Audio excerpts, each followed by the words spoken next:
Ladies and gentlemen, may I invite you to take your seats. We're ready to start our ministerial panel.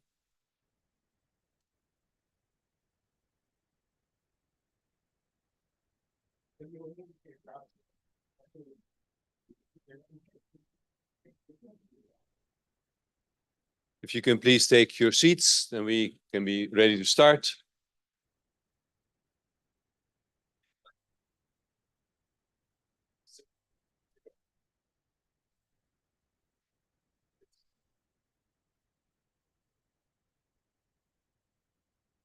One more time, ladies and gentlemen, we're about to start.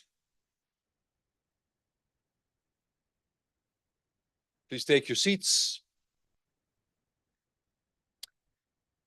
We're in Korea. It's a country where people like to keep time, start on time. And we have our ministers in their seats, ready to begin with the ministerial panel. The ministerial panel every year is an opportunity to listen to the high-level representatives from our member states, to share with us their challenges and successes in the road to green growth. And we are honored today to have, as at other years, our President and Chair, His Excellency Ban Ki-moon, to open with a few words. Sir, can I ask you to come to the stage?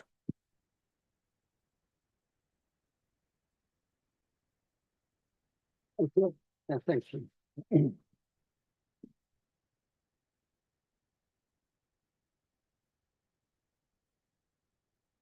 Thank you, Director General Respondent, for your introduction. Your Excellencies, GGGI members and partners, distinguished experts and guests, ladies and gentlemen. It is my distinct pleasure to welcome all of you to this year's Ministerial Panel during the Global Green Growth Week, GGG Week. Also, I am very happy to welcome you, and I do not wish to create a depressing atmosphere. I cannot help but remind everyone of the seriousness of the issues before us. The very recent Hurricane Helene and Milton in the United States, not to mention Typhoon Yagi in Southeast Asia, all the heat-related deaths this summer, the homes destroyed by flood waters, the crop-destroying crops through the world, and much more are stark reminders of the urgency and gravity of the climate crisis. As I have said before, the liberties we enjoy and continue to fight for, the freedom to vote freely, speak without fear of persecution, and basic human rights will mean little if we are just trying to survive a devastating storm or fleeing from droughts, floods, or a famine. Excellencies, ladies and gentlemen, it is a sad world we live in today, with the continuing wars in Europe and the Middle East, the civil wars and genocide, the economic posturing and confrontations, and so many other conflicts and uncertainties. At a time when we should urgently be fighting the climate crisis and its impact on livelihoods together, we are too busy fighting each other, spending billions of dollars on weaponry and enormous amounts of time and energy to kill, distort truth, and blame others. But we have witnessed again and again how we, the global community, can come together to turn challenges into opportunities. And we must do things now and work to fight the climate crisis with the sustainable development and adaptation. The theme for Global Green Growth Week 2024 is a green growth in times of uncertainty, because GGGI is determined to accelerate green growth, even during these challenging times. In addition to this main topic, this ministerial panel event will also explore waste management and plastic pollutions in circular economies. GGGI believes green growth is a way to reduce carbon emissions with environmentally sustainable and socially inclusive growth to help enhance people's livelihoods with green jobs, improve the environment, and even contributions to peace and social cohesion.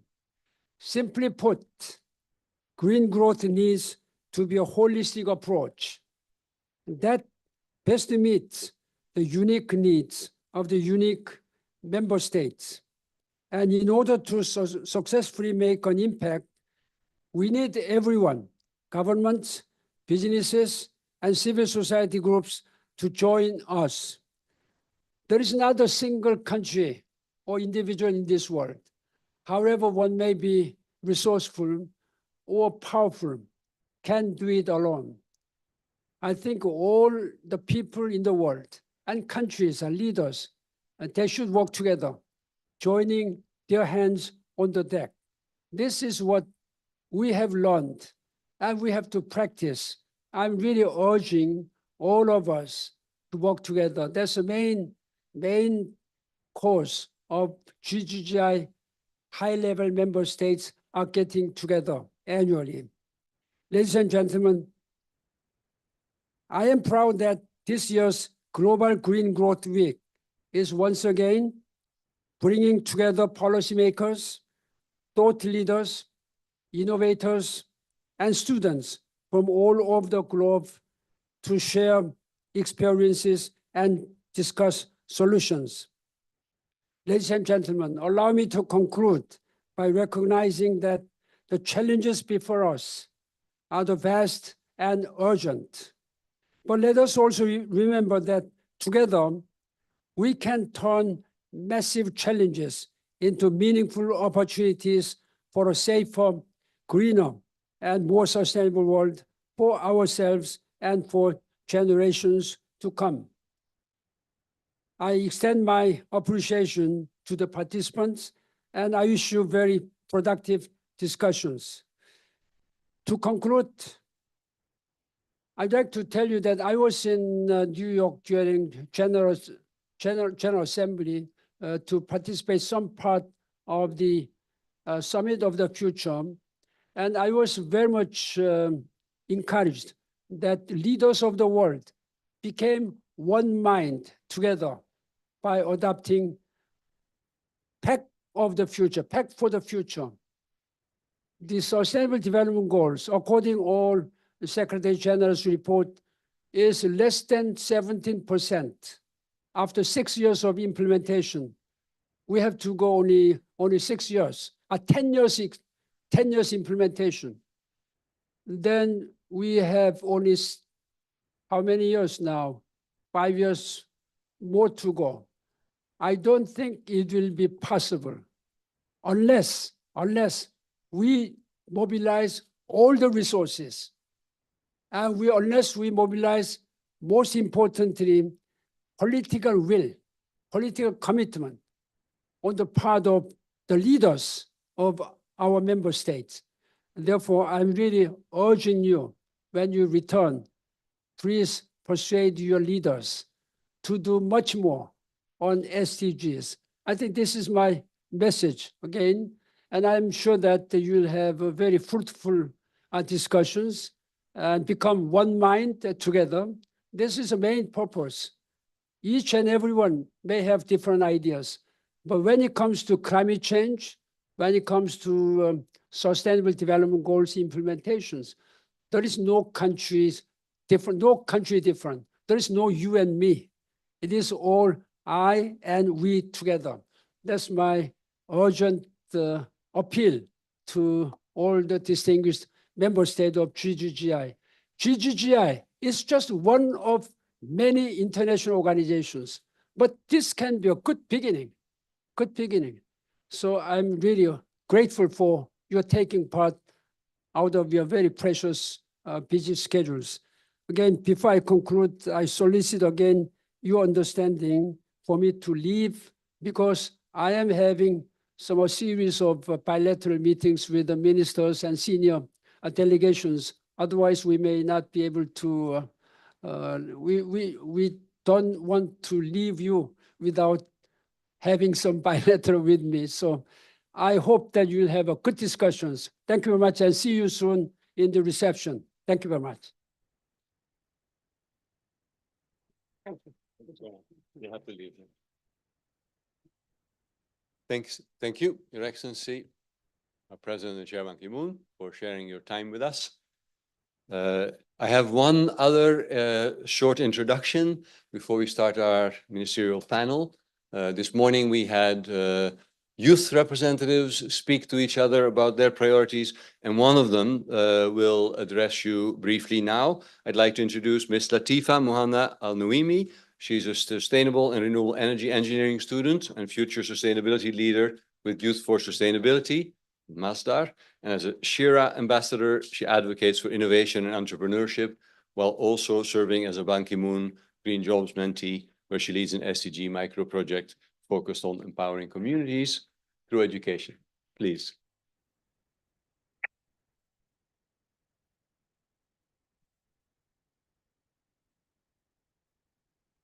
Honorable ministers, esteemed panel members, and distinguished guests, I am honored to stand before you today to represent the youth sessions, where we explored the powerful role young people are playing and will continue to play in driving the green innovation and fostering youth entrepreneurship. Throughout our discussions, one message was clear. Young people are not just participants in this movement. We are key drivers of innovation, collaboration, and action. The youth of today bring fresh perspectives, bold ideas, and an unwavering commitment to creating a more sustainable future. We are not waiting for change to come. We are actively making it happen. Across the globe, young entrepreneurs are developing new technologies, launching green businesses, and finding creative solutions to some of the most pressing challenges of our time. We are leading with urgency and ambition, and we see opportunity where others might see obstacles. In our sessions today, we saw firsthand the energy and innovation of youth. We talked about the solutions already being created by young people, from sustainable agriculture to biotech startups, and how these solutions are making a tangible impact on communities. Youth entrepreneurship is not only generating jobs and economic growth, it is accelerating the green transition and contributing to the global shift towards a circular economy. The outcomes of our sessions highlighted three key opportunities for further unleashing youth power. First, mentorship and collaboration are essential to scaling youth-led initiatives. By connecting young entrepreneurs with experienced leaders, we can foster a two-way exchange of knowledge and innovation. This is how we can amplify the work that youth are already doing and enable them to reach their full potential. Second, we recognize the importance of creating pathways for direct engagements between youth and decision makers, like today's platform. Platforms like these provide the bridge for young innovators to collaborate directly with governments, organizations, and industries. By integrating youth voices into policy decision-making processes, we can ensure that our ideas are not just heard, but acted upon. Lastly, we need to celebrate and spotlight successes of youth in sustainability. Success stories inspire others, build momentum, and demonstrate what is possible when young people are given the tools and opportunities to lead. This recognition not only validates the efforts of youth, but also encourages more young people to join the movement. In closing, let me reaffirm this. Young people are not just the future. We are also the present. We are already leading the way, taking action, and driving real change. What we need now is your continued support, partnership, and trust. Together, we can accelerate the green transition, empower youth entrepreneurship, and co-create a sustainable future that benefits everyone. Thank you.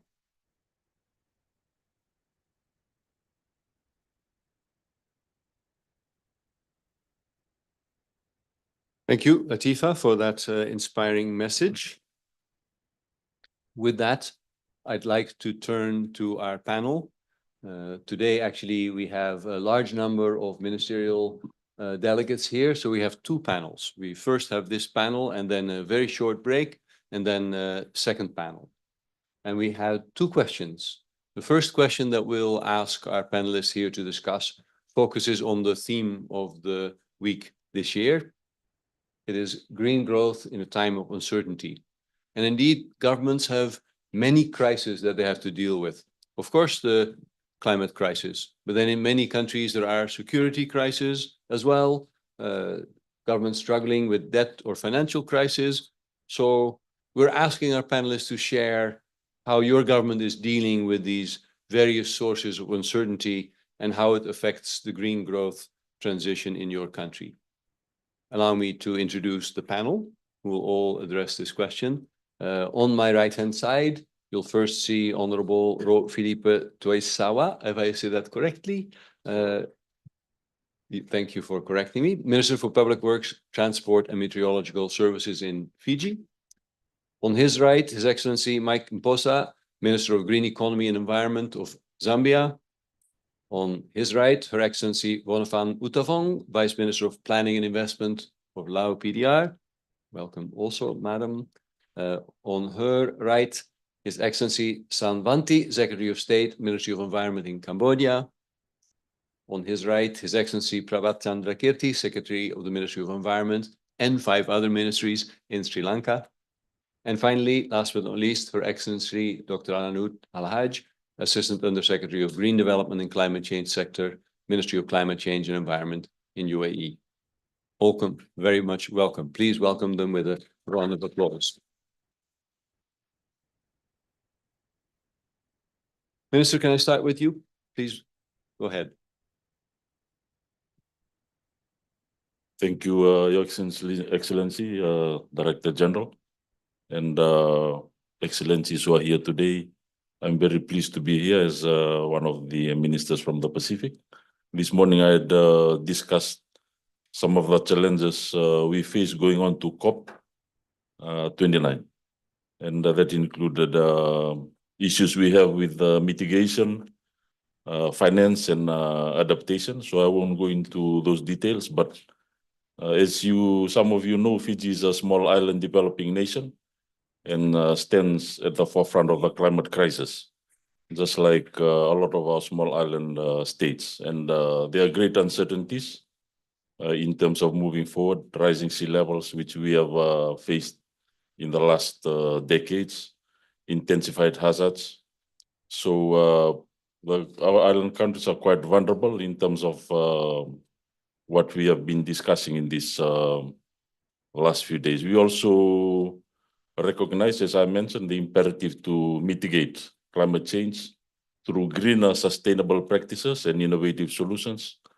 And we have, in a lot of international forums, seeking a just transition to clean energy and secure energy supply for Fiji as a vital step. As you understand, we are an island nation located in the middle of the Pacific Ocean with its various challenges.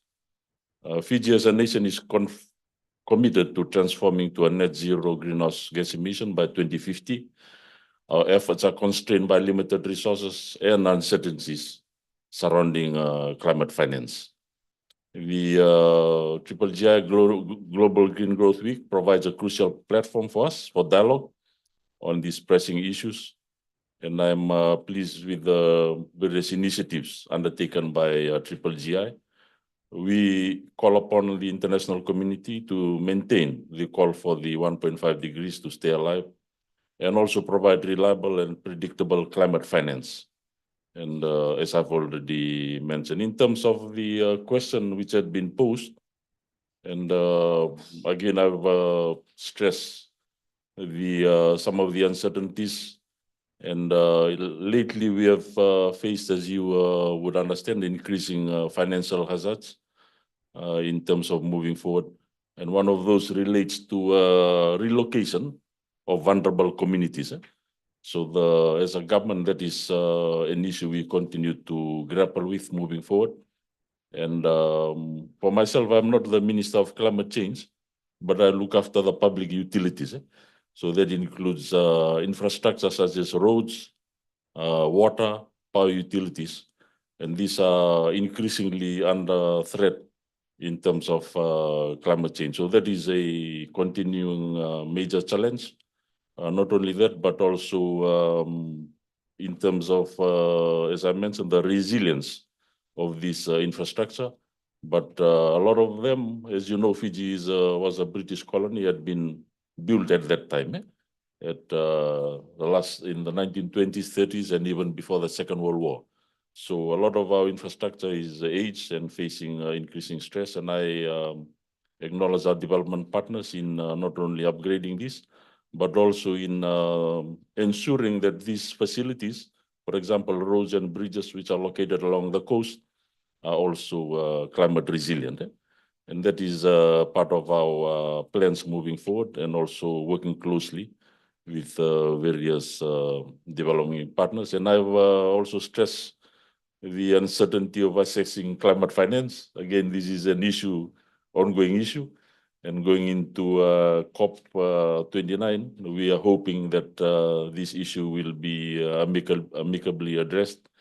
And some of the modalities, I suppose, would be reformed in order for us to more efficiently and effectively access climate finance. And of course, we had discussed the challenges relating to global geopolitics. A lot of you may understand what the Pacific is going through in terms of political competition, the pull from the major powers, and the challenges we have faced in terms of that. You may have learned some of the countries had been undergoing various challenges, for example, with those aligned with China, USA, and we are caught in the middle. So as a country, we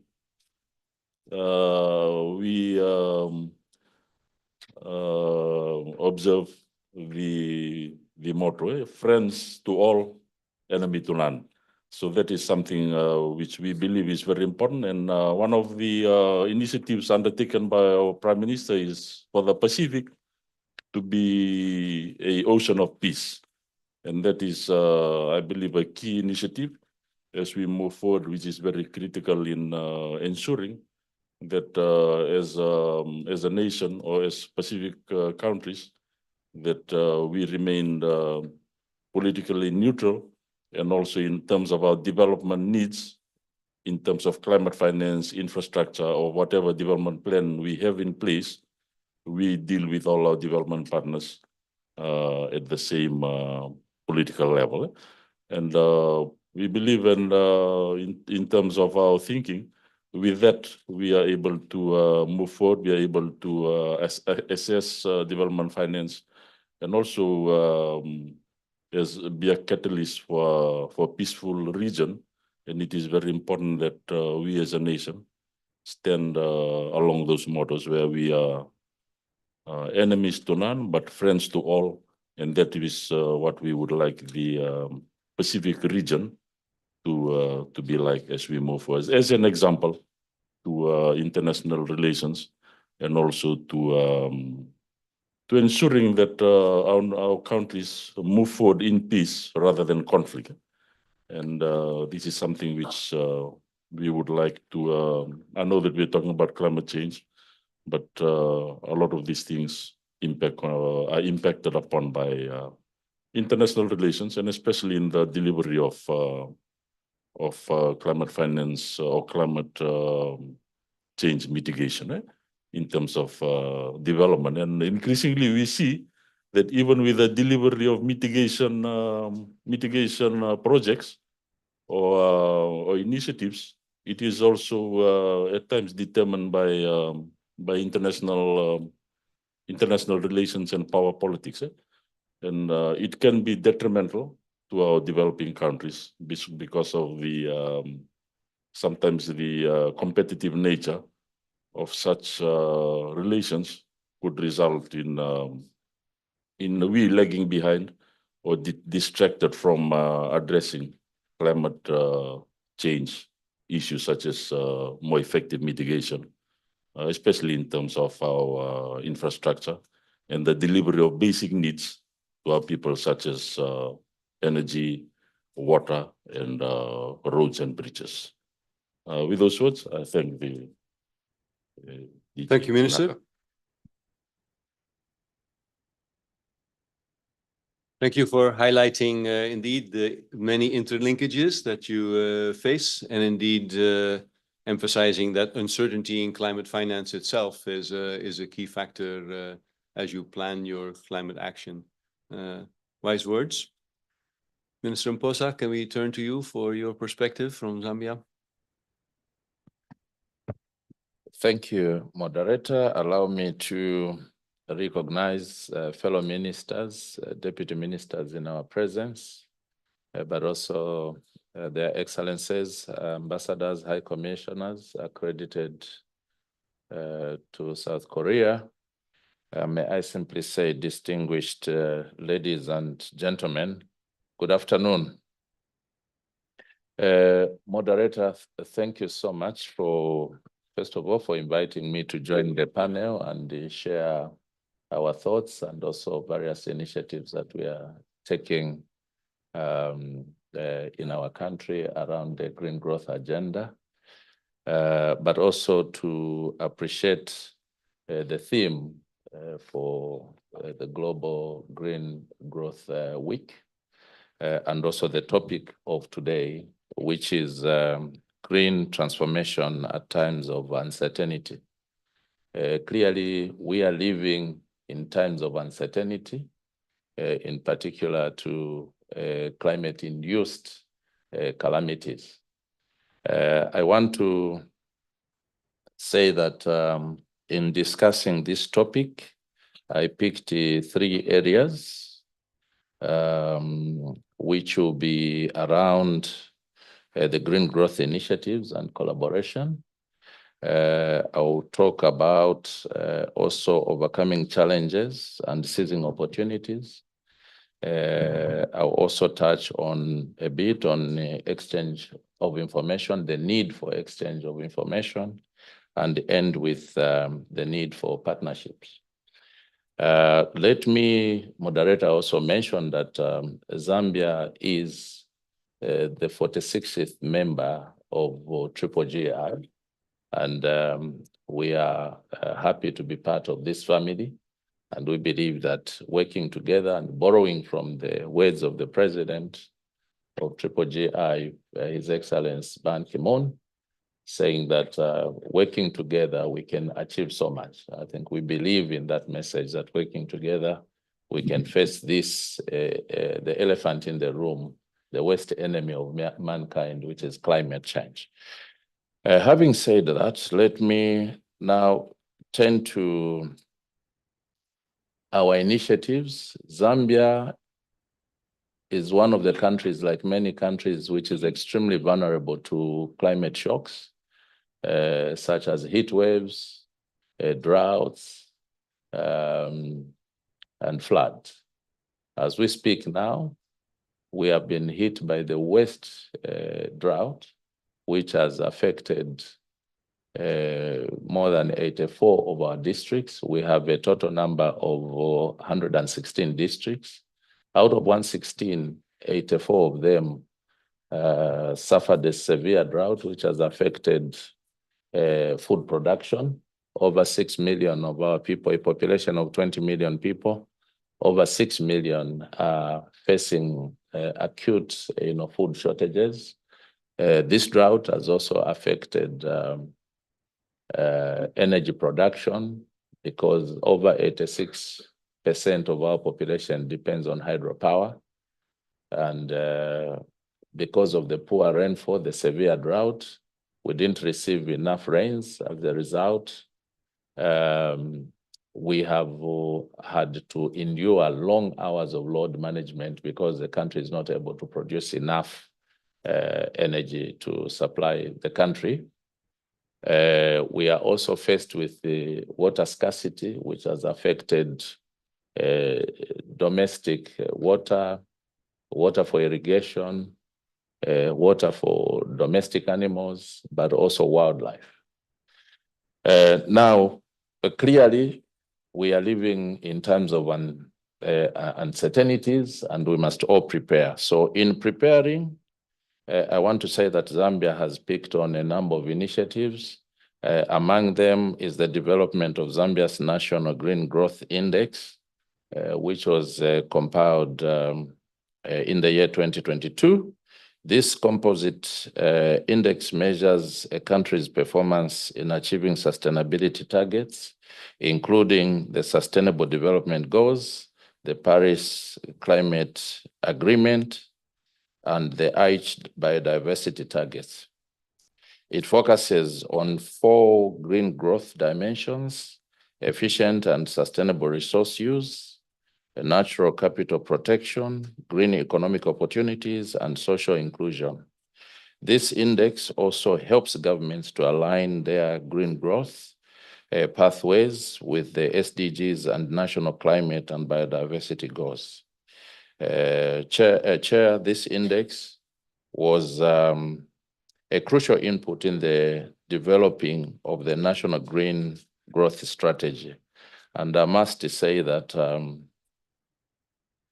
the development of this index was with a lot of support from your institute, GGI, for which we're very grateful. The second one was the development of the National Green Growth Strategy. Again, GGI staff provided support, including the use of the Green Economy Model assessment. This assessment helps identify the economic effects of green policies and the impacts of economic activities on key green indicators such as economic growth, employment, carbon emissions, and investment requirements. The strategy was launched in April 2024. The third one, third initiative is supporting preparedness for Article 6 cooperation, SPAC. This initiative includes developing carbon market framework, guidelines on the submission and evaluation of mitigation activities under Article 6 of the Paris Agreement. It also involves capacity building, project pipeline development, and technical support to the government in drafting bilateral agreements with buyer countries. And the fourth one, African Union Green Recovery Action Plan's Transformative Climate Finance Program. This program includes green investment roundtables, climate finance strategy development, and project pipeline development. So, Chair, collectively, these initiatives aim to support sustainable development and green growth in our country, Zambia, and by extension, across Africa. Let me now touch on overcoming challenges and seizing opportunities in green growth under uncertain times. Here, like I indicated, Zambia has faced the worst drought since our independence. And this has helped us also to think around the urgent need to invest in building resilience across various sectors, including agriculture, infrastructure, water, tourism, and energy. So the key initiatives there include promoting the use of climate smart technologies, enhancing the development of resilient irrigation infrastructure, developing and promoting resilient water conservation and harvesting systems, further increasing the share of renewable energy sources apart from hydropower in the power generation mix. The other one is enhancing preparedness and resilience to climate hazards by investing in strengthening climate services and early warning systems. Sixth one is improving resource efficiency and investing in increased agriculture productivity, deploying energy efficient technologies and practices, enhancing the application of circular economy principles in all sectors, and leveraging the sustainable use of critical minerals such as cobalt, copper, lithium, graphite, nickel, and platinum for manufacturing electric batteries, solar panels, and other green technologies that will underpin the global energy transition from fossil fuels to renewables. The seventh one is scaling up investment in the protection, conservation, and restoration of natural resources, including land, water, forest, and wildlife for current and future generations. Key measures, Mr. Moderator, include using nature-based solutions and implementing projects on forest protection to mobilize carbon financing. The eighth one is providing enabling conditions to unlock the rigidities to greening growth across the continent. This includes strengthening the policy and regulatory framework, enhancing the mobilization of financial resources, strengthening human and technical capacities, and boosting research, technology, and innovation capacity. Key frameworks include the National Adaptation Plan, our 8th National Development Plan, National Green Growth Strategy, National Policy on Climate Change, a Climate Change Bill, and I'm happy to mention that just yesterday, our cabinet, I was supposed to present a green economy and climate change bill to our cabinet for approval, which will later be presented to Parliament. But because I had to be here, I did delegate our acting Minister of Green Economy and Environment, who ably presented this bill to cabinet and was approved by cabinet.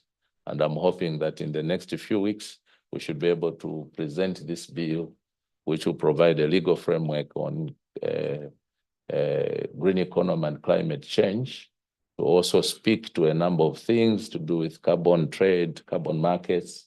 And I'm very hopeful that before the end of the year, Parliament will be able to ratify, to enact this bill into law.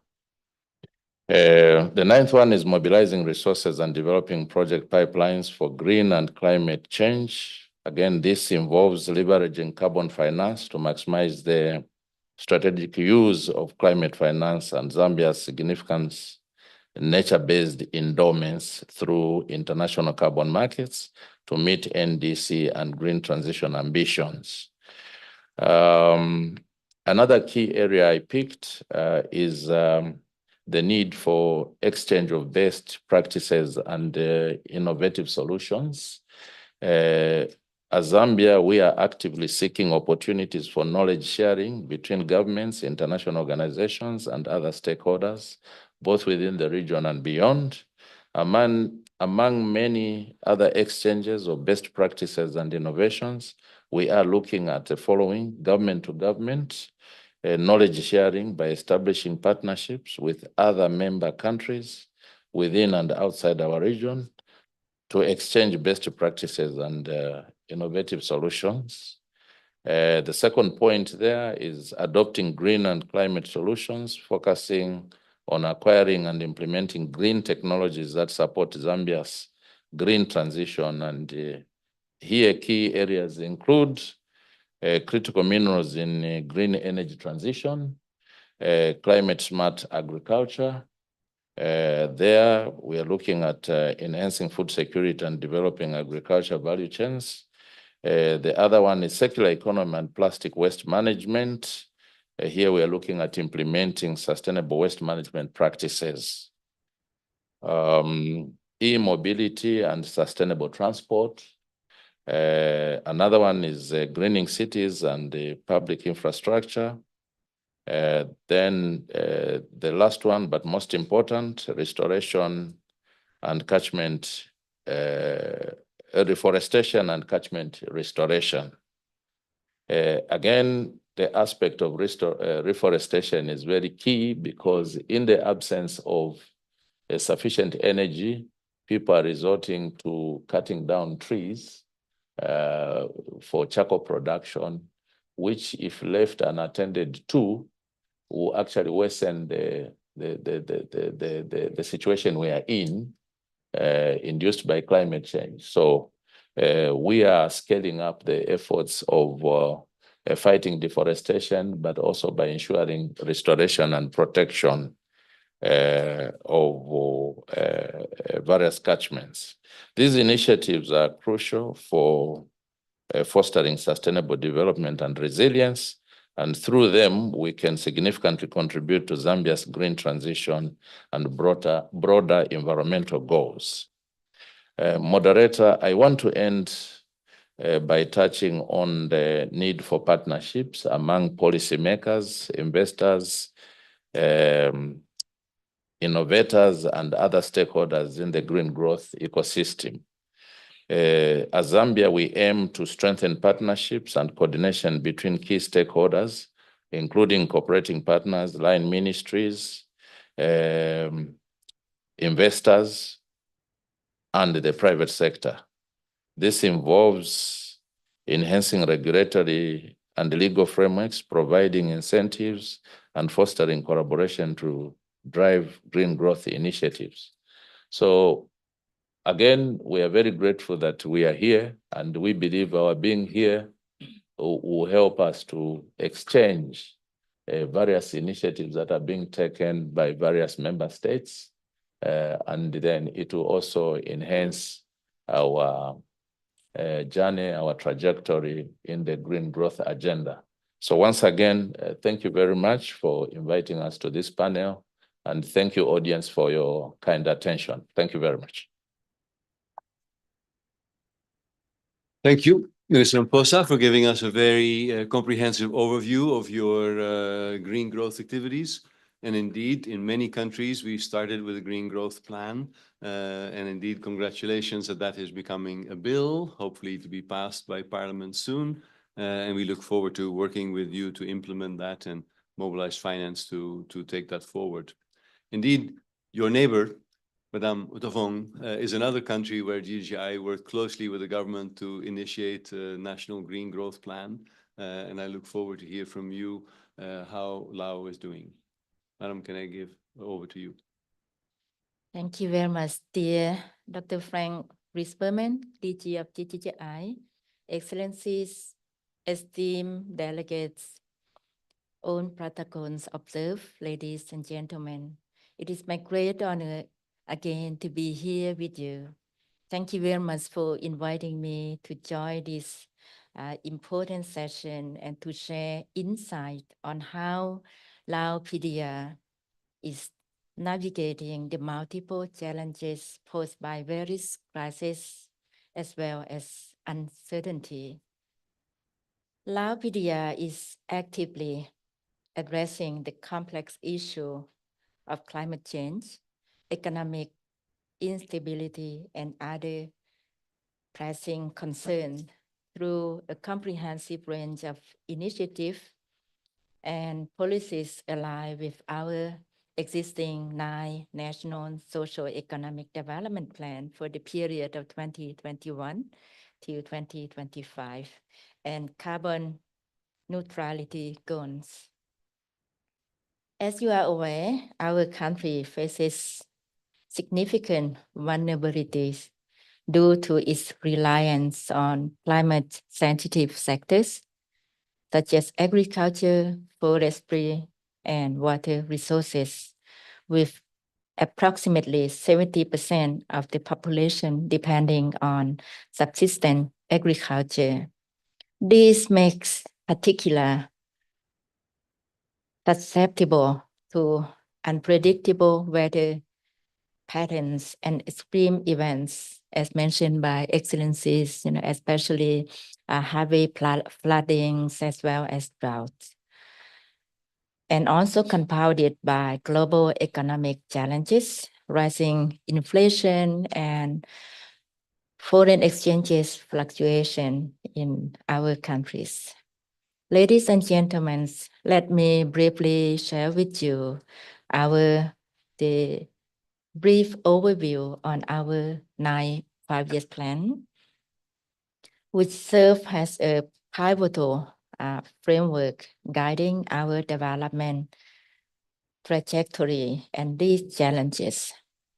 It aims to enhance economic diversification, addressing financing constraints, and respond to external shocks. Central to this 5-year plan is a strong commitment by sustainable development that align with SDGs that we are all together implementing, and our vision for carbon neutrality by 2050. This plan emphasizes strengthening institutional capacity, focusing public-private partnership, and implementing the National Green Growth Strategy, which GGI has supported us to develop the strategy and help us to incorporate to our National Development Plan. The key ambition of the 9 plan is to graduate from LDC status by 2026, reflecting our commitment to enhancing economic resilience and social well-being. Our key initiatives and actions are economic diversification, where we are trying to reduce reliance on natural resources extraction by promoting sectors such as sustainable agriculture, which includes investment in modern farming, small and clean practices, agro-processing, ecotourism, manufacturing linked to regional supply chains, and renewable energy. This diversification is crucial for building resilience against external shocks, including climate change. Green financing is another key component of our 9 plan and financing strategy endorsed by our government, by Excellency Prime Minister in June 2023, developed with extensive contribution from the government, stakeholders, as well as development partners, particularly GGI team. And this strategy outlines 54 actions across 5 key areas: domestic and international public finance, domestic and international private finance, and priority sectors such as health and green finance. Designed based on integrated national financing framework, it is now implementation and aims to align financial flows with national priorities. And this strategy identifies practical ways to increase development investment through improved revenue collection, promoting local production, and encouraging spending. And the other areas is green bonds and banking. We are preparing for Lao PDR, first thematic green bond insurance aligned with the national green taxonomy to attract private capital for green projects. To further enhance access to global climate finance, we have nominated BCEL, our state-owned bank, our largest retail bank, for the accreditation to the Green Climate Fund, and are nearly the completion of the state one to develop a new green financial projects. And the carbon credit degree, so we have advanced our national degree on the carbon credits and a second degree for the energy sector, enhancing clarity in our carbon markets. Additionally, we are developing an international carbon trading strategy to support our national determined contribution and boost carbon finance. And so far, we have signed MOAs with companies involved in carbon credit generation, and the government has also entered into an agreement with the World Bank to trade carbon credits from forests in 6 provinces in the northern part of our country. The climate change adaptation measures include implementing the National Adaptation Plan, which focuses on the vulnerability assessment to enhance resilience in communities, and National Green Taxonomy, which is important for us, and we are developing a National Green Taxonomy to clarify economic activities eligible for green financing and facilitating investment in sustainable or green projects. Environmental Protection Fund supports projects enhancing environmental sustainability while seeking acceleration as a direct access entity under the Green Climate Fund. And the monitoring and accountability is also another important work that we consider the priority. A robust monitoring framework, we will track progress towards achieving our national plans objective, ensuring marginalized communities benefit from the overall development efforts. In conclusion, LAPDR is committed to integrating sustainability, green growth into our economic strategy by prioritizing green growth and enhancing institutional capacity. We aim for a resilient future aligned with national priorities and global commitments. And the 9th plan emphasizing sustainable development, while our upcoming the 10th plan for the period of 2026-2030 will reinforce our goal of carbon neutrality by 2050.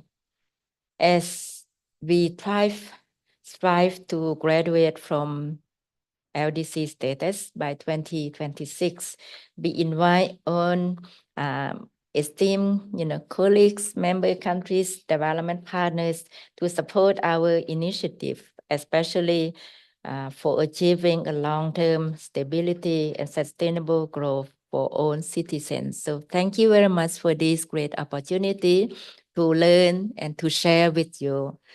I thank you again.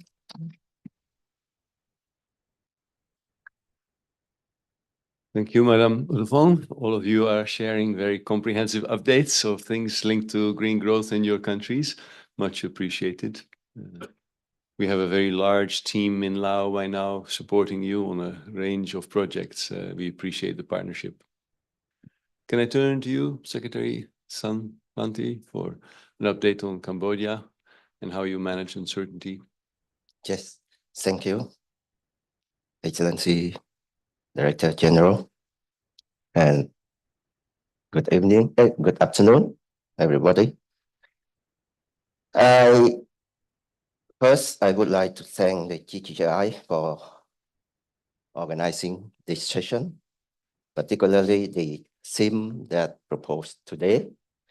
To me, I consider the session is very important. It is proactive response to the instability and uncertainty that we are facing.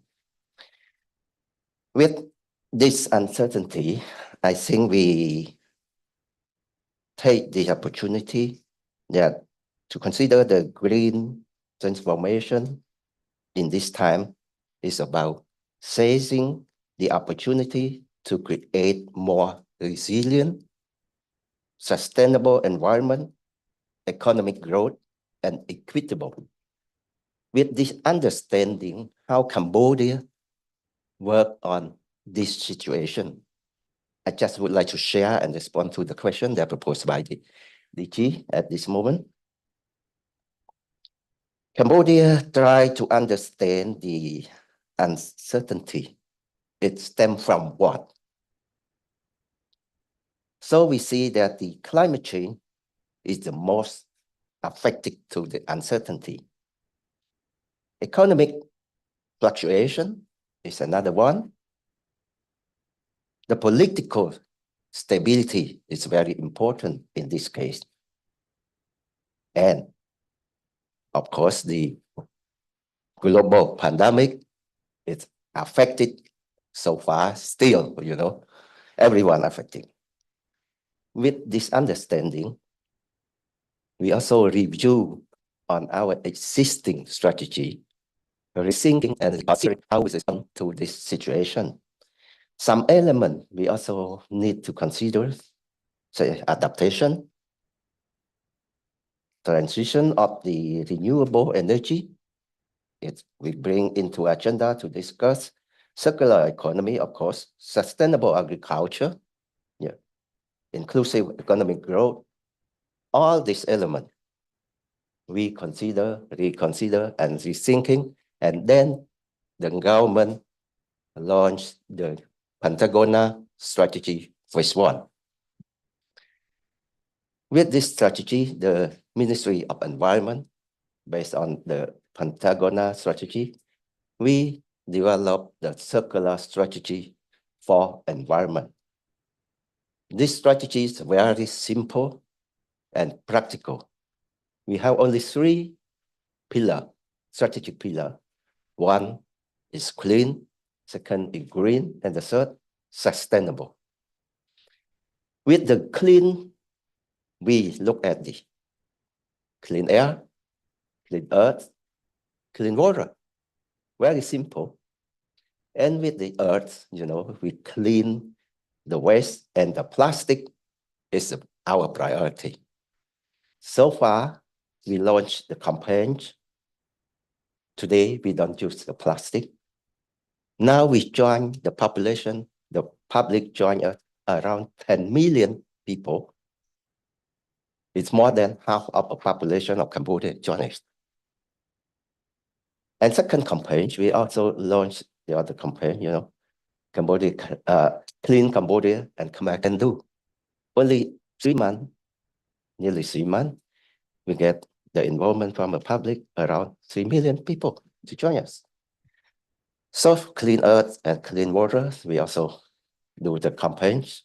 We install, look at the pollution of the water, and the clean air, we join with the GGI on the blue sky. Also the campaigns to clean the earth. For the green side, we impose a very strict regulation and law, no excuse. We impose 100% to the law. And we also conservation of our tree, our forest. We also have a campaign to distribute the seedling, the small tree to the public. This year, 1.3 million trees we give free to the public. And then next year, we will increase to around 3 million, maybe. So it is a green part. And for the sustainable part, we bring our regional to support us. For example, Laos joined us to sign the declaration, the MOU on the plastic. UNDP and FAO joined Cambodia, joined the Ministry of Environment, signed the declaration for the plastic free. And next month, we're going to sign the MOU with China on the plastic also. So with that strategy, we try to make it more realistic and support by the public. Without the support from the public, we don't expect that we can do. The other important thing that Cambodia take into consideration, how to mobilize the resource to support what we're going to do. We cannot, we know that the public, it means the private sector, the NGO, the society, to join us. But in some cases, they cannot contribute the money to us to implement the project, the activity. But we can align their activity to support our strategy. So we have the system. Every 3 months, we review the activity of the NGO, and we have the forum for the private sector to join with us. So we indicate them what is the activity that we need to support the ministry, the environment part. The other important that Cambodia implement, the ministry doing now, we bring the ownership to Cambodia. We will prepare the project based on our circular strategy and sell this project. I use the word sell as send to all the donors. Okay, you will join us, get this project, this part. Private sector interest in which project, they can get it. We're going to establish a unit, a very small unit one. We encourage the young generation to join with us, to look at the green growth, to look at the transformation issue. So they can propose, they can identify project based on our strategy. So this project, of course, from private sector, from the NGO, they can go align with our activity to achieve one objective, but from different way, different approach. So we consider that we very successful at the moment. And we also look at how we mobilize the resource in terms of resource, not in terms of activity or action. International organization is one that we try to mobilize. That's why we try to get our National Council for Sustainable Development. It is an organization interministerial under the leadership of the Ministry of Environment to turn our secretariat to get the accreditation, to get the Green Climate Fund support to access. At the moment, we access the fund through the accredited entity, such as UNDP or FAO. But with our ownership, we would like to access directly from Cambodia to the sources. So I would like to thank GGJI, representative in Cambodia, help us and very active to do that. And we hope that we can achieve that goal. And the other important is we're talking just a moment before about the Article 6. Cambodia, I think, maybe among a few countries, we endorse the manual, operation manual for implementation of Article 6. It's really to show that integrity, to show transparent, to do the carbon trading. So we are very transparent on carbon trading. But we try to do the carbon trading for the development of environment. Trade for environment, not trade for another. So we will do that to ensure that carbon trading can come back, the fund can support the development of environment. It is the main activities that we're going to do. All of this, I think it can be happen unless the country have a peace. Cambodia, you can go into Cambodia. When you landed, you can see the slogan or the word, thanks to the peace everywhere. Without peace, we cannot rethinking, reconsider everything. Yeah. So stability and peace is very important. Second, commitment. Without the commitment, even you have a resource, we have your money, we have a strategy, I think we cannot achieve the goal. The experience we learn for the Article 6, how long everyone work on the Article 6, but with the commitment of the government and the Minister of Environment, we can get the manual endorsed by the Prime Minister. So commitment is very important here. Without commitment, we cannot realize or transform the document into action. Even you have the money. Yeah. And the approach and the system is also very important. How to the leadership, how to manage the system. It's very important. So I think according to the time, I might stop here. I think it is my brief on the what Cambodia challenge with this uncertainty consumption. Thank you.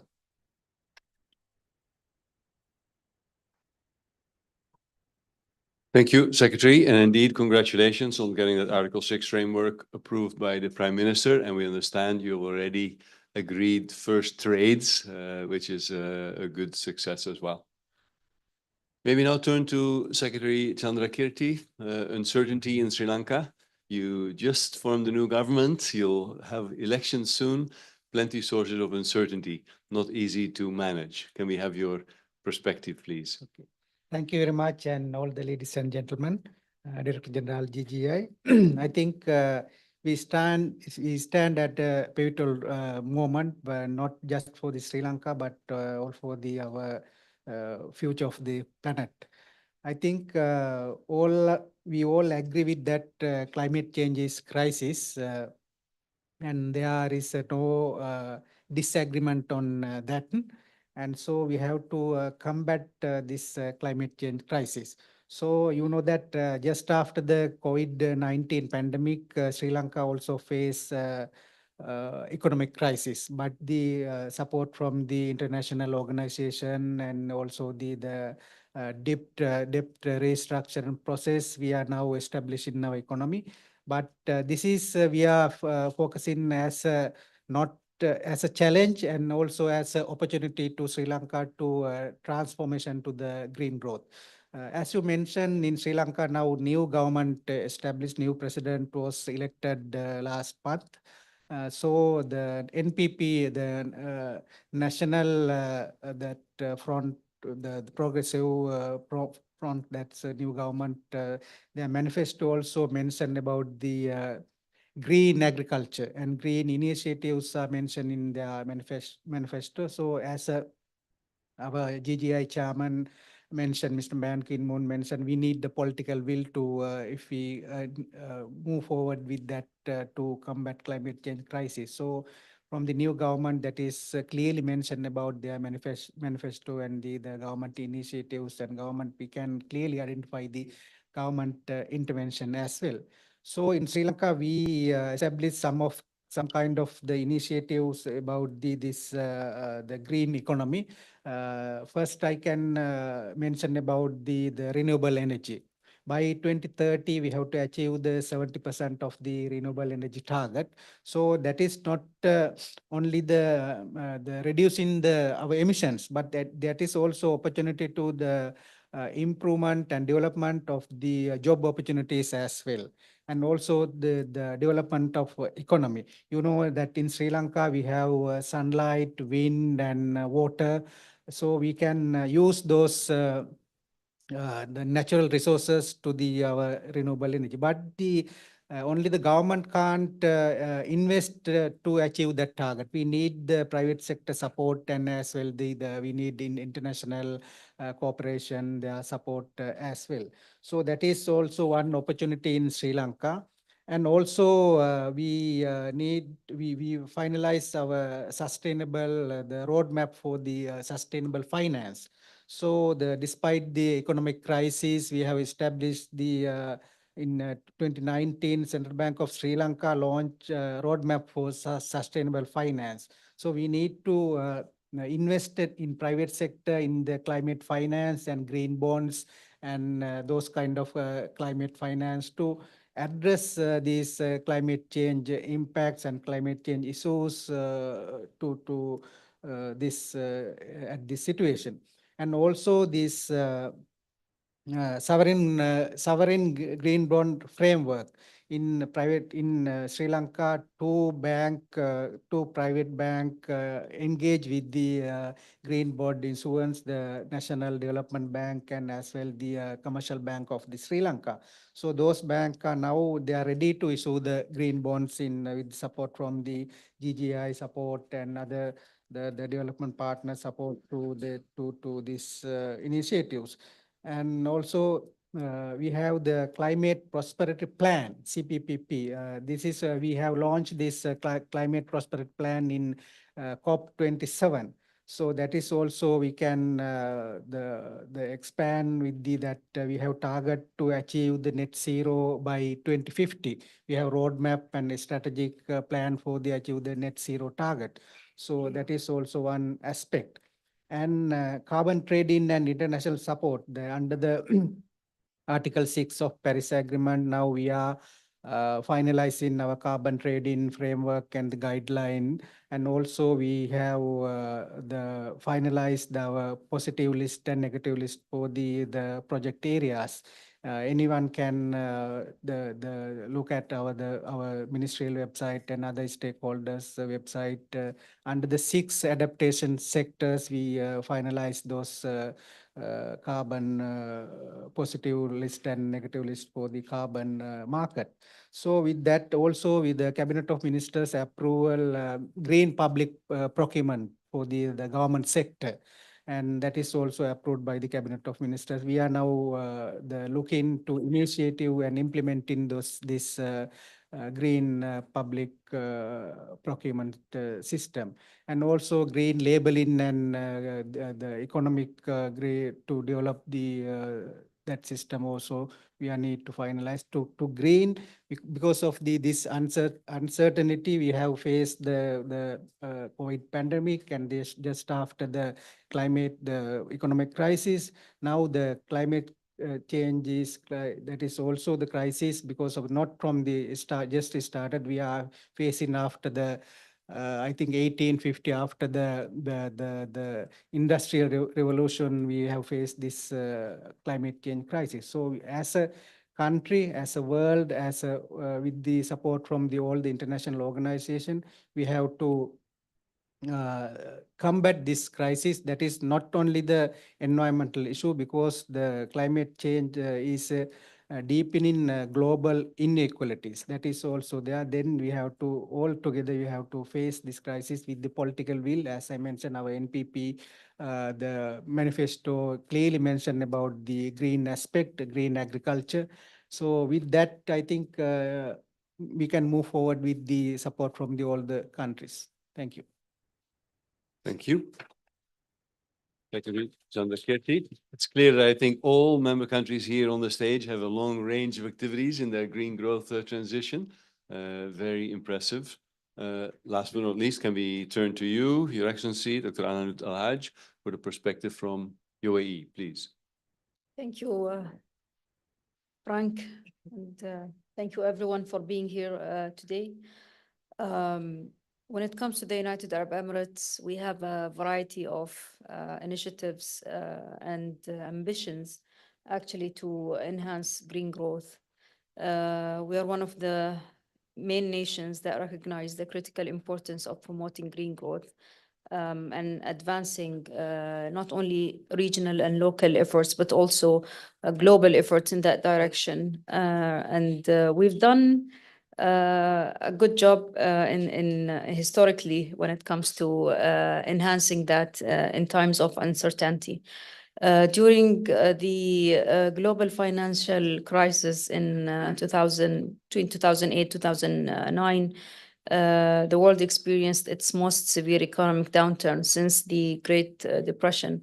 In the years following, while the global economy was still recovering, the UAE emerged at the forefront of one of the co-founders of many initiatives globally related to green growth. And I'm proud to say that we were one of the co-founding members of, or one of the co-founders of the Global Green Growth Institute. And we have a very long relationship with GGGI. With a forward-looking vision, the UAE championed green growth as an innovative approach that merges economic progress with ensuring environmental sustainability. While GGI has made enormous progress, the UAE consistently supported its efforts by providing essential financial support and will continue to do so. Also, we're hosting the regional office for GGI in the United Arab Emirates. For a long time, we have a host country agreement with GGI.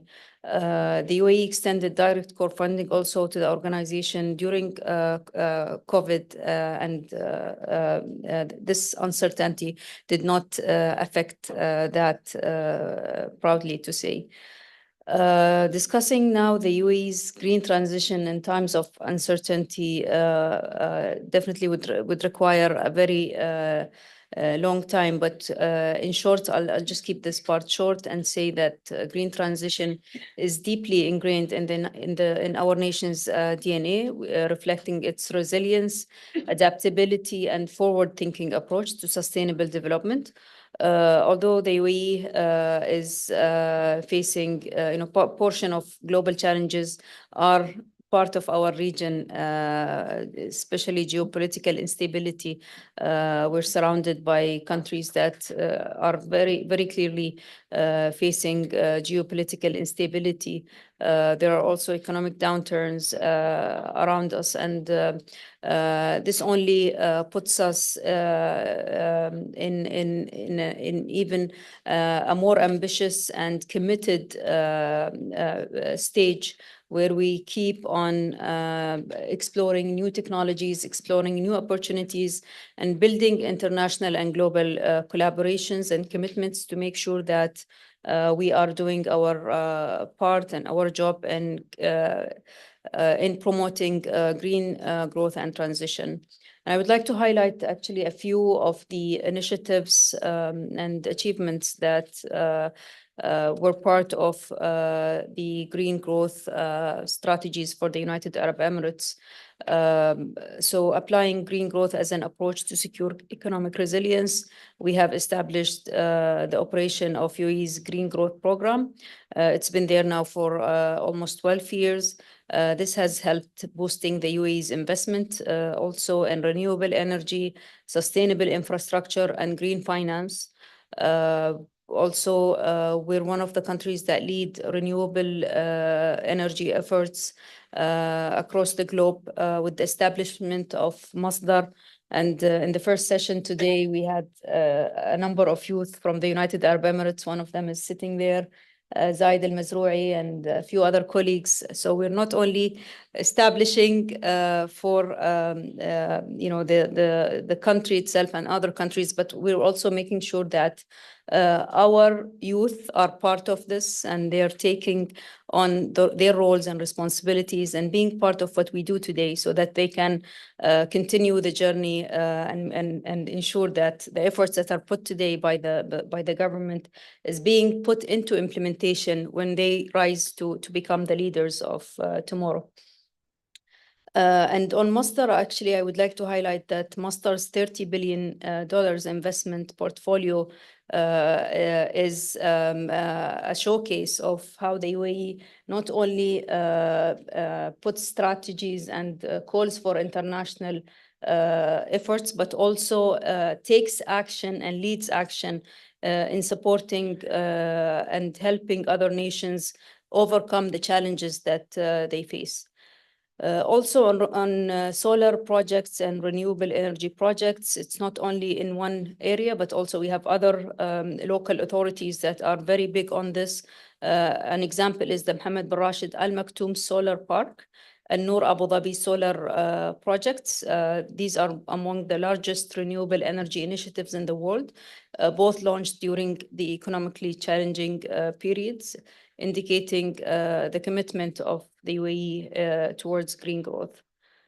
Also, the establishment of the Abu Dhabi Sustainable Finance Declaration and the UAE Sustainable Finance Framework 2021-2031. So we plan for periods of time, and then we ensure that we are having the right resources, the right capabilities and capacities that puts those plans into implementation. We've mobilized also capital through green bonds and other green financial instruments to support green investments and green infrastructure projects.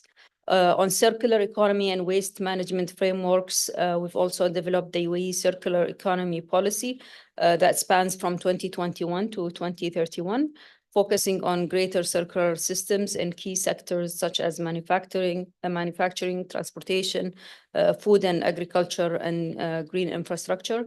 This is in collaboration with our colleagues in our Ministry of Economy. So we take a holistic approach, not only obviously globally, but also at a national level to ensure that all stakeholders, all other entities are on board with us in our efforts towards green growth. We're also working on promoting innovation and technology. These are definitely enablers. And when we come to excel and be agile in implementing our green growth strategies, definitely technologies and innovations can excel. And so enhancing and supporting innovative projects that can enhance the implementation of our strategies is definitely something that we leverage on as well. We're one of the first countries in the MENA region to announce a net zero by 2050. And this actually happened during the COVID crisis. So again, we have a tendency to ignore uncertainties as much as we can and put our plans forward. After the pandemic, the UAE updated its climate commitment efforts, including a hope for or an aim for 40% reduction in greenhouse gas emissions by 2030. And here I must say that just a couple of days ago, the UAE announced that it will be submitting its nationally determined contributions report before COP29. And this report is going to have the 1.5 alignment plan. And it has set targets towards decarbonization up to 2035.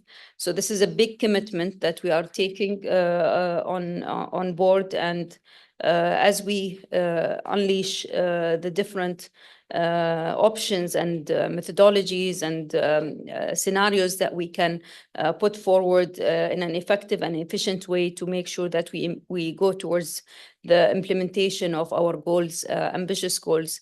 Definitely we'll be leveraging on technologies and studying and exploring the best energy mix that we can take on board to make that plan happen into reality. We're also advancing towards creating the UAE's National Adaptation Plan. And we hope to have this submitted in early 2025. I must say also that we have been working on our legislations. In particular, we have a law that was just released end of August on minimizing the impact of climate change on the nation. And now we are creating the different sub-legislations that puts it into implementation with our stakeholders. We also have a cabinet decree on carbon registry that was also approved in June 2024, just this year. And now we're exploring different mechanisms by which we can build an effective carbon registry for the nation. We're also working on carbon pricing mechanisms and methodologies with our stakeholders to ensure that we are putting Article 6 into implementation, and we are able to also benefit from the carbon markets and carbon trade. We are also building our inventories when it comes to the MRV and the greenhouse gas emissions. And this definitely will help us keep on monitoring the different levels that we have and how far we are from effectively reaching our decarbonization targets. I will keep it there, given that I know we ran over time. I'll just give a very short closing remark that the UAE's green transition during times of uncertainty reflects its strategic foresight and commitment towards sustainability and green development and resilience in facing global challenges. In the UAE, we believe that by making green growth a core element of our economic and environmental strategy, we are not only ensuring a better future for ourselves, but also providing a strong model for other nations and also for the youth and the generations to come to follow. Thank you. Thank you.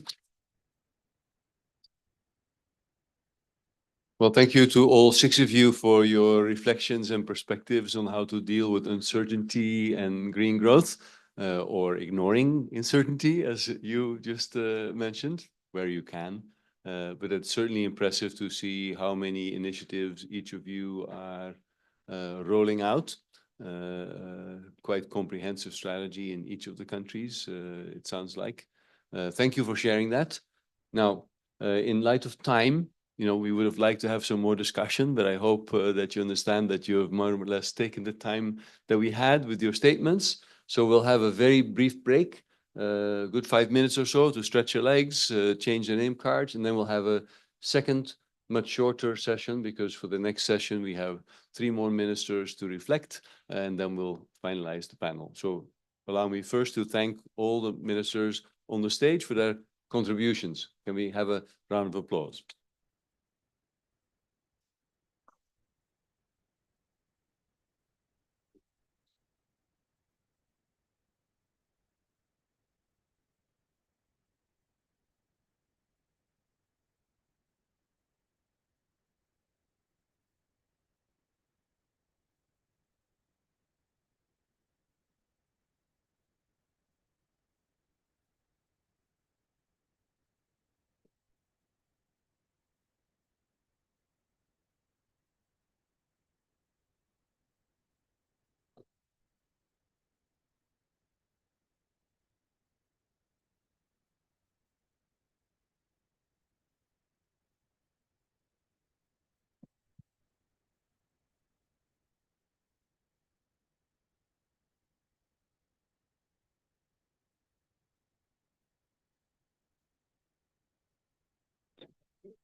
Well, ladies and gentlemen,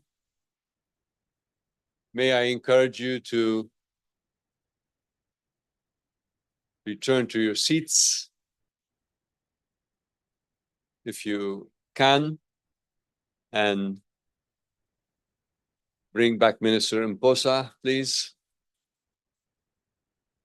And please join us on the stage. We have a little bit smaller panel.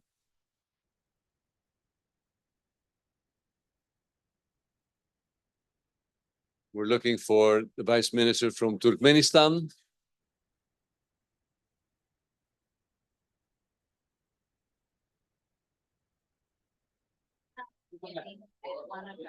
Yes, she's supposed to bring him over here. He's over there. I see him. Mposa is there, and he is already here. Sure, I'm bringing them. You push them a bit to go in seats.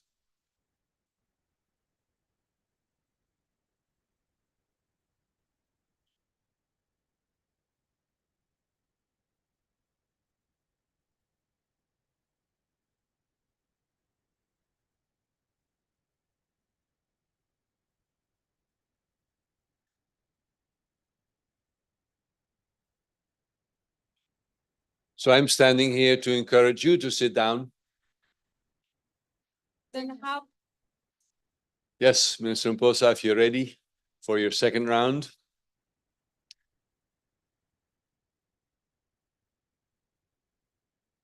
And Oyuna, if you can encourage Minister from Turkmenistan to come over here.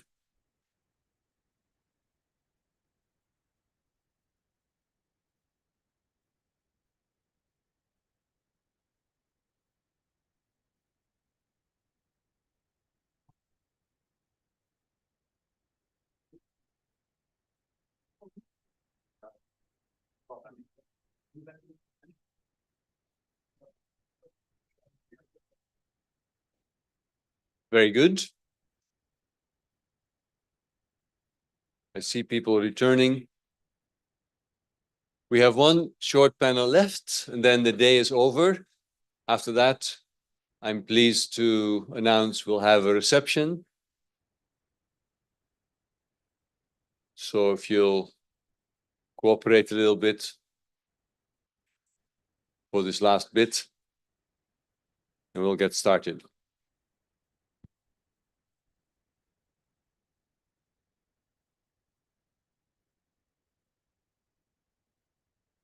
Your Excellencies, Ministers, Ambassadors, this time we had a panel in two parts. The first part dealt with uncertainty. And indeed, the second part,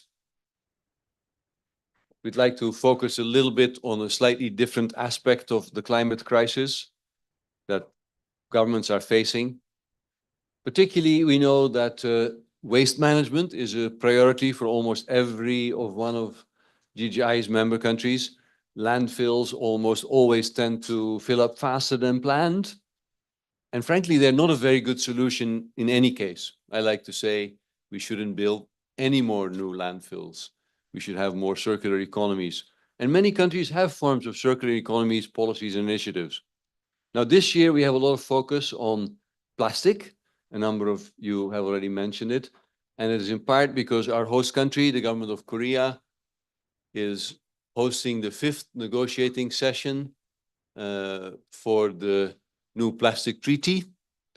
Earlier in the year, they were maybe optimistic that the treaty would be concluded in Busan by the end of November. Maybe that would be a bit difficult now. If you'd like to join us, okay, wherever you'd like to be. You can be on stage or you can be there. All right. So we've invited the ministers you see here on stage to comment on the plastic treaty, on waste management. And of course, for the ministers who haven't spoken, you'll use the opportunity to make a bit broader statement on green growth in your country as well, I'm sure. But first, we see a return for round 2 for Minister Mposa. So I think you would like to make a short statement on your country's position on plastic and waste management. So please go ahead, Minister Mposa. Thank you, moderator, for this second session, whose topic is addressing plastic pollution in the context of green growth. My presentation will be in 2 parts. One will be just a bit brief on the challenges that we have and the available solutions, and maybe opportunities in there. Moderator? Presentation will be fairly brief. Yes, yes. So Zambia, in the interest of time, Zambia is facing an escalating waste management problem, which obviously is impacting economic, environmental, and social sustainability, with demographic shifts such as population growth and urbanization. Waste volumes are ever increasing, and their compositions are becoming more complex. Unfortunately, there is a limited collection system, and where services exist, households' affordability and willingness to pay is a challenge, very, very low. Therefore, banning and open dumping of waste are widespread practices. Additionally, there is a lack of adequate sanitary landfilling facilities, leading to waste being disposed of at dump sites across the country. So what are the solutions? Zambia has put in place various policies that address the waste and the circular economy agenda, including government strategies, legislation, and statutory instruments such as the National Policy on Climate Change, the National Solid Waste Management Strategy, the Solid Waste Regulation and Management Act, the Extended Producer Responsibility Statutory Instrument, the 8th National Development Plan, and the National Green Growth Strategy. So the country aspires to move towards a circular economy approach to transform how resources are used and managed. The current Zambia's linear waste management approach means that there are great opportunities for creating green jobs based on reduce, reuse, and recycle principles. I think that's our catch there.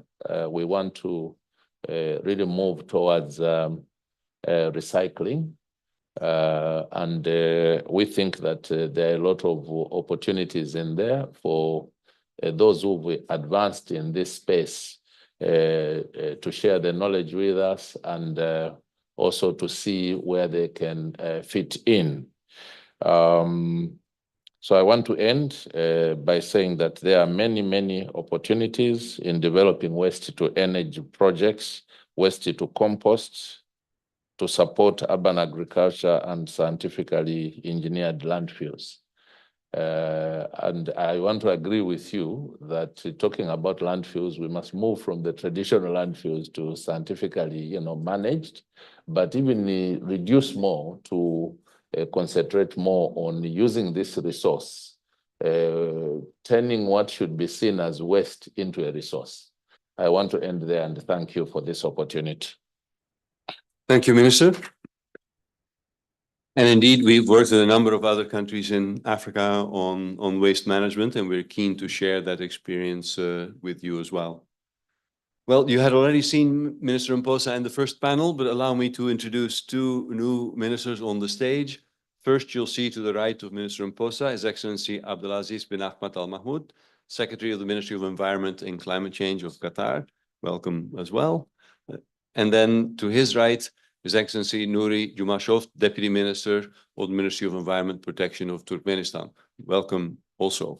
And both of you, we look forward to seeing your perspectives on waste management and plastic, but we understand you may want to comment also on the state of green growth in your country. So please, can I give you the floor?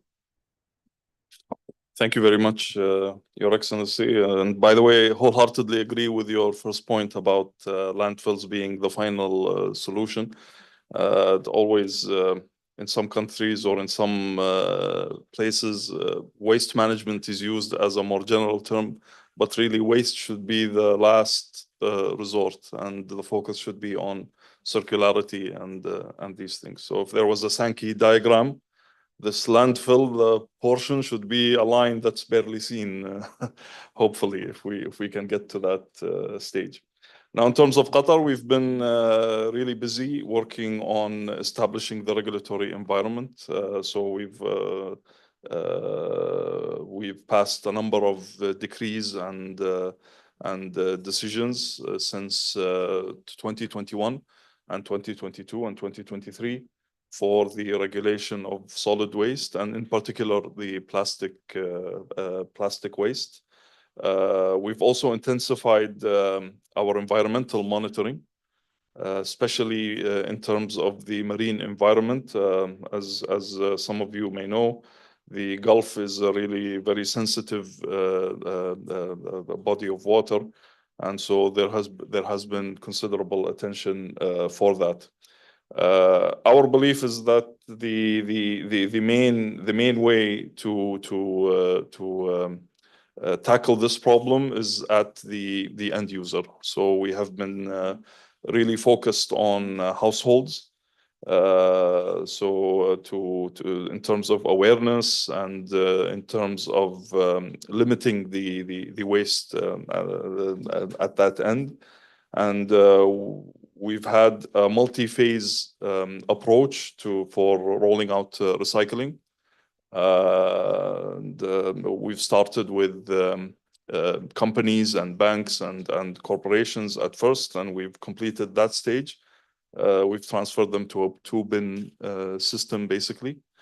And we are now almost at 80% of all households that have a two-bin system, and we continue to emphasize the awareness on using that. On the other end, we have about 50 plots of land for recycling companies.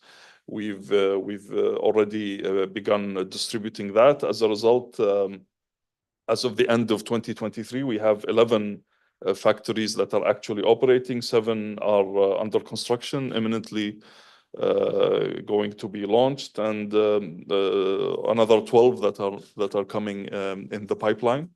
So it has been also good for the economy in that sense.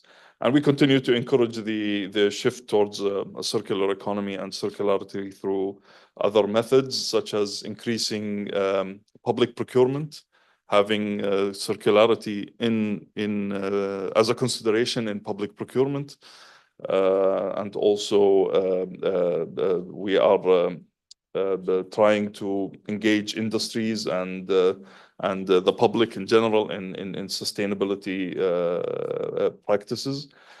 I think a few just important issues that we highlight data is always an issue. So at first, in order to put all these policies and regulations, we had to get data, and we continue to try to improve our data gathering to inform better decision making and policy making. And also in terms of infrastructure, as everyone knows, it's quite capital intensive. So we've been looking at, of course, PPP arrangements and involving the private sector. And we've had a successful waste to energy plant that has been in operation for quite a long time now. And we continue to look at these opportunities throughout the chain. And then the second challenge, I would say, is the awareness. It requires a lot of effort and time to build this across the country. But we are successfully, I would say, moving forward, and we can feel it day by day, improving across all segments that we are targeting. I think in the interest of being brief, leave time for some questions if there are any. So thank you for that. A very short one. Have you considered a plastic bag ban or a one-time use plastic? Yes, it's actually being studied. It's already under consideration. So we'll see how it goes in the coming maybe few months. So thanks. Thank you for those reflections on waste management in Qatar. So then maybe turn to Your Excellency Yilmashov, and we understand you'll speak and then it will be translated. Спасибо большое, Ваше Превосходительство, уважаемые Thank you very much, Your Excellency. участники совместного заседания Ассамблеи и Совета Института глобального зеленого роста, уважаемые дамы и господа. Позвольте в начале своего выступления выразить слова признательности организаторам этого заседания за проведение этого мероприятия на высоком организационном уровне. Dear participants of the joint meeting of the Assembly and the Council of the Global Green Growth Institute, let me begin my speech by expressing my gratitude to the organizers of this meeting for holding this event at a high level. Под мудрым руководством, уважаемый президент Туркменистана, вопросы охраны окружающей среды, рациональное использование природных ресурсов являются одним из приоритетных направлений государственной политики страны. Under the wise leadership of the esteemed President of Turkmenistan, issues of environmental protection and rational use of national resources are one of the priority areas of the country's state policy. Вызовы в области изменения климата действительно многогранны, и устойчивое управление отходами является одним из приоритетных направлений для многих стран, включая Туркменистан. Правительство Туркменистана рассматривает проблему отходов как важную часть экологической повестки и составную часть перехода к зеленой экономике. The development of sustainable energy, green cities, water supply and sanitation, improving air quality, reducing greenhouse gas emissions and adaptation to climate change, the priority areas of Turkmenistan's environmental policy. В этой связи мы разрабатываем стратегии, направленные на минимизацию количества отходов, попадающих на свалки, и активно внедряем методы переработки. That's why we just develop the minimization of the waste and are working on the policy of considering the waste. В Туркменистане ведется работа по модернизации существующих систем утилизации отходов и внедрению инновационных технологий для переработки. Одним из наших приоритетов является подход к циклической экономике, где продукты и материал повторно используются и снижают нагрузку на окружающую среду. Also, Turkmenistan, being a party to the main multilateral environment conventions, pays great attention to the development of international cooperation in the field of environmental protection. Особое внимание уделяется проблеме загрязнения пластиком.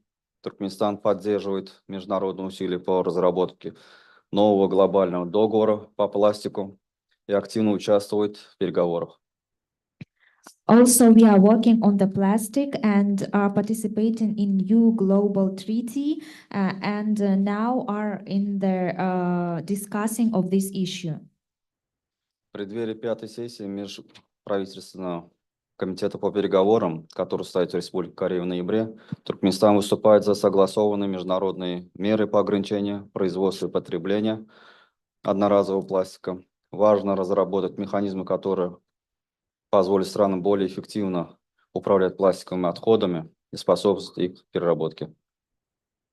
It is important to effective use of the plastic. That's why Turkmenistan will participate in the conference that will be held in Korea in the November on the limiting of the single use of plastic.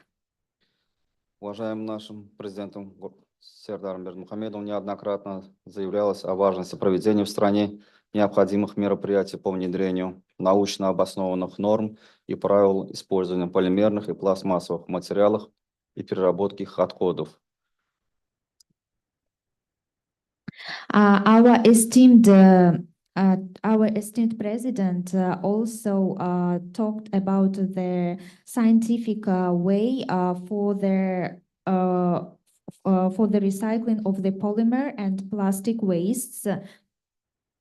В этом направлении уже разработаны национальные инициативы по снижению использования одноразовой пластиковой упаковки и внедрению более устойчивых материалов. И ведется работа по разработке специальной национальной программы по сбору и переработке пластиковых отходов в соответствии с международными договорами и конвенциями в этой области. That's why we have the national initiative for the using of the single use plastic and pay attention for the sustainable using and collection and also the recycling of the waste according to the conventions and the acts that was signed. Мы видим в этом важную часть нашего перехода к зеленой экономике и считаем, что сотрудничество и изучение опыта на международном уровне поможет нам достичь цели более эффективно. We think that this green economic transition will be help us to resolve this issue on the international level. Хочу подчеркнуть, что управление отходами и переход к цикличной экономике являются ключевыми элементами нашей стратегии устойчивого развития. I want to emphasize that the transition to the cycle economy is very important issue for our country.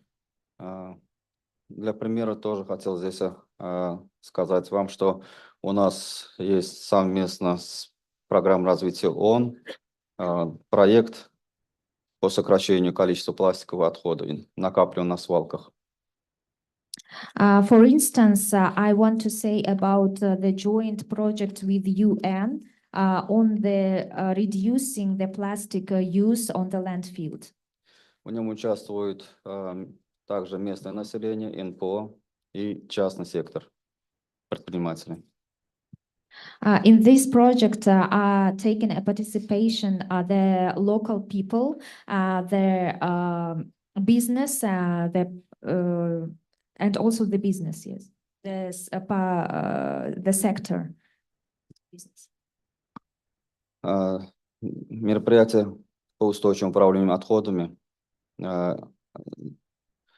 привлекая НПО местное население, были закуплены и установлены металлические отходы для сбора и дальнейшей утилизации пластиковых отходов. При покупке у местных населения определенного количества отходов и на замену лесных саженцев. So we have some measures for the sustainable using and for the waste.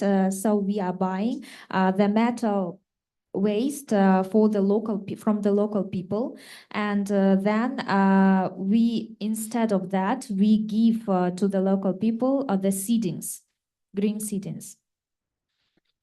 При этой кампании было собрано большое количество пластиковых отходов и роздано и высажены саженцы а также переработанные пластиковые отходы, которые обществом охраны окружающей среды сдаются на переработку частному сектору, и это продолжается ежедневно. Every day we are working on this campaign. This campaign is just paying attention to the plastic waste. Instead of the plastic waste, we give local people the seedings, and then we also this waste we are giving to the business. В результате проект не только продвинул организованный сбор пластиковой и частичной переработку пластиковых отходов, но и вносит вклад в озеленение городского пространства города. So it's not just collection of the waste, but also it is through this project, through this campaign, we can contribute to the green urbanization. Также хочу добавить, что у нас обновляется нормативно-правовая база. В настоящее время у нас находится на согласовании обновленный классификатор отходов. Also, I would like to say about the law basis. So we are updating the law basis, and now also we are working on the classification, on the classificator law, on the law about the classificator. Немного хотел бы рассказать о природоохранной политике Туркменистана.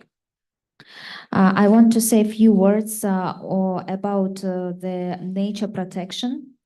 Туркменистан, являясь страной основных многосторонних природоохранных конвенций и договоров, уделяет большое внимание развитию международного сотрудничества в области охраны окружающей среды и адаптационные митигационные мероприятия национальной стратегии Туркменистана в изменении климата, интегрированной в государственные программы и стратегии развития. Turkmenistan, being a party to the main multilateral environmental conventions, pays great attention to the development of international cooperation in the field of environmental protection. Мы активно участвуем в международных климатических инициативах и обязались сократить выбросы парниковых газов, следуя Парижскому соглашению. Adaptation measures of the national strategy of Turkmenistan in climate change and integrating interstate programs and development strategies. Also, we actively participate in international climate initiatives and have committed to reducing greenhouse gas emissions in the line with the Paris Agreement. В рамках КОП-28 наша страна объявила о присоединении к глобальному метановому обязательству. В этой связи отраслевыми ведомствами ведется активная работа по разработке конкретных проектов по сокращению выбросов метана. Within the framework of COP28, our country announced its accession to the global methane commitment. Currently, industry departments are actively working to develop specific projects to reduce methane emissions. Также в настоящее время разработан проект нового закона Туркменистана об ограничении выбросов парниковых газов, принятие которого ожидается в ближайшее время и который в значительной мере будет способствовать контролю снижения выбросов парниковых газов, включая метан. Currently, a draft of the new law of Turkmenistan on limiting greenhouse gas emissions has been developed, the adoption of which is expected in early 2025 and which will significantly contribute to controlling the reduction of greenhouse gas emission, including methane. В стране ведется большая работа по развитию использования возобновляемых источников энергии. В этом направлении в 2020 году принята национальная стратегия Туркменистана по развитию возобновляемых источников энергии до 2030 года. В 2021 году был принят закон о возобновляемых источниках энергии и принят целый ряд новых нормативных актов по использованию ВИА. The country is working to develop the use of renewable energy sources in the direction the national strategy of Turkmenistan for the development of renewable energy until 2030 was adopted in 2020, and new law Turkmenistan on renewable energy sources that was adopted in 2021, and a number of new regulations on the use of renewable energy sources were developed and adopted. Таким образом, несмотря на уязвимость региона Центральной Азии к изменению климата и его последствиям в нашей стране, зеленый рост является одним из приоритетов, обеспечивая одновременно экономическое, экологическое и социальное благополучие. Thus, despite the vulnerability of the Central Asian region to climate change and its consequences, green growth is one of the top priorities in our country, ensuring economic, environmental, and social well-being at the same time. В этой связи важно отметить, что по инициативе уважаемого президента Туркменистана предлагается открытие регионального центра по технологиям, связанным с изменением климата в Центральной Азии, в Ашхабаде, как платформу по трансферу технологий, по адаптации к изменению климата и смягчению его последствий.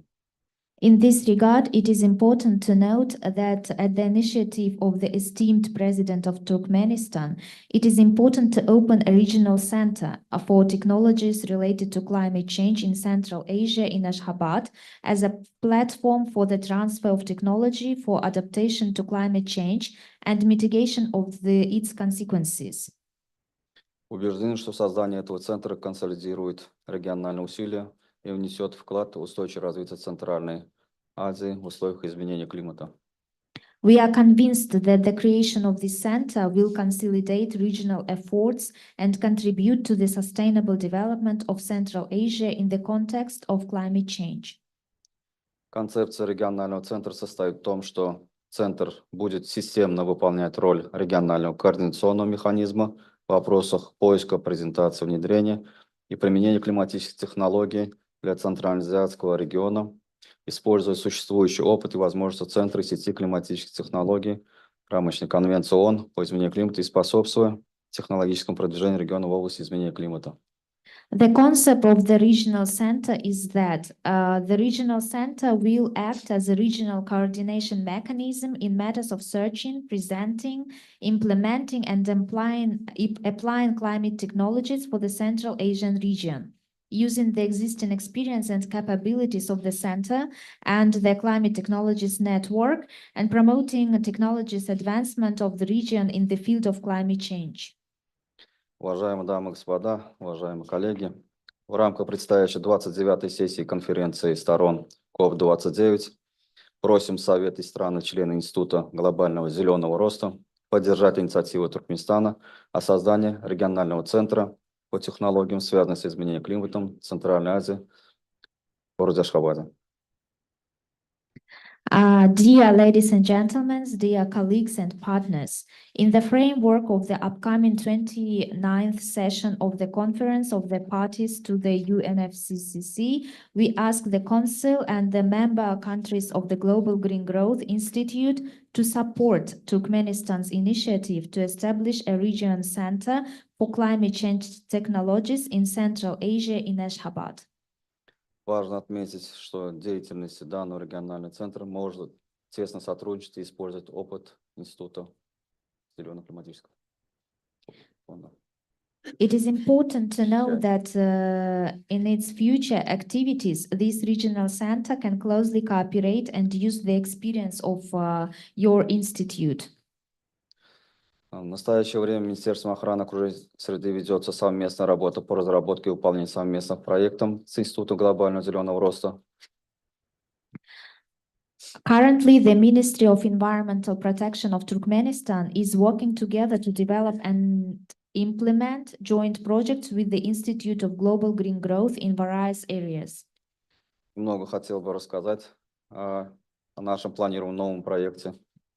I would like to share with you information about our planned new project. Он разрабатывается с партнерством с Институтом глобального зеленого роста. Проект направлен на устойчивое управление лесами в Туркменистане, является важным шагом в реализации международных обязательств нашей страны, таких как Парижское соглашение по климату и повестка дня ООН в области устойчивого развития до 30 года. This new project is being developed in partnership with the Global Green Growth Institute. The project is aimed at sustainable forest management in Turkmenistan, and it is an important step in implementing our country's international commitments, such as the Paris Climate Agreement and the UN 2030 Agenda for Sustainable Development. Данное проектное предложение было разработано в соответствии с приоритетом Туркменистана в области лесного хозяйства и ожидается, что этот проект дополнит усилия страны по посадке деревьев в рамках реализации национальной лесной программы Туркменистана, согласно которому ежегодно в стране высаживается миллион саженцев. This project proposal has been developed in line with the Turkmenistan forestry priorities, and it is expected to complement the country's tree planting efforts under the National Forestry Program of Turkmenistan, which sees millions of seedlings planted in the country each year. С помощью нашего совместного этого проекта мы стремимся не только повысить экологическую устойчивость нашей страны, но и внести вклад в глобальные усилия по сохранению окружающей среды и устойчивого роста. Through this project, we aim to not only improve the environmental sustainability of our country, but also contribute to global efforts to preserve the environment and achieve sustainable growth. Мы уверены, что наше сотрудничество с международными партнерами, такими как Институт глобального зеленого роста, а также обмен передовыми практиками и знаниями, станут ключевыми факторами успеха в достижении целей устойчивого развития. We are confident that our collaboration with international partners such as the Global Green Growth Institute and the sharing of best practices and knowledge will be key factors in achieving the sustainable development goals. Пользуясь настоящим случаем от имени туркменской делегации, хочу поблагодарить организаторов данного мероприятия за приглашение и выразить надежду, что сегодняшнее заседание станет стимулом для активизации сотрудничества между Институтом глобального зеленого роста и странами-членами. Спасибо за внимание. Taking this opportunity on behalf of the Turkmen delegation, I would like to thank the organizers of this event for the invitation and express the hope that today's meeting will become an incentive for intensifying cooperation between the Global Green Growth Institute and its member countries. Thank you for your attention.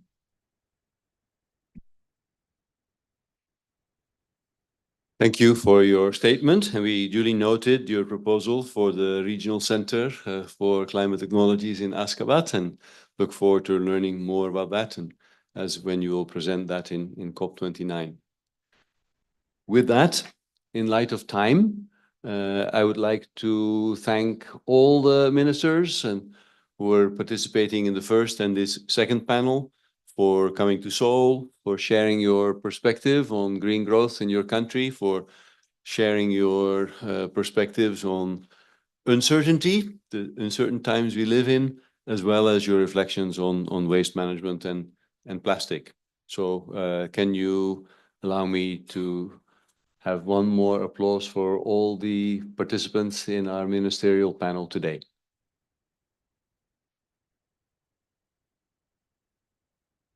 With that, I'd like to conclude the ministerial panel and share with you that next door, a few minutes ago, and probably for some people already, we're starting a reception to honor all the delegations who've come to Seoul, a reception to welcome you to Seoul and to the Green Growth Week 2024 and the Council and Assembly meeting. So let's close this ministerial panel and invite you to move to our reception.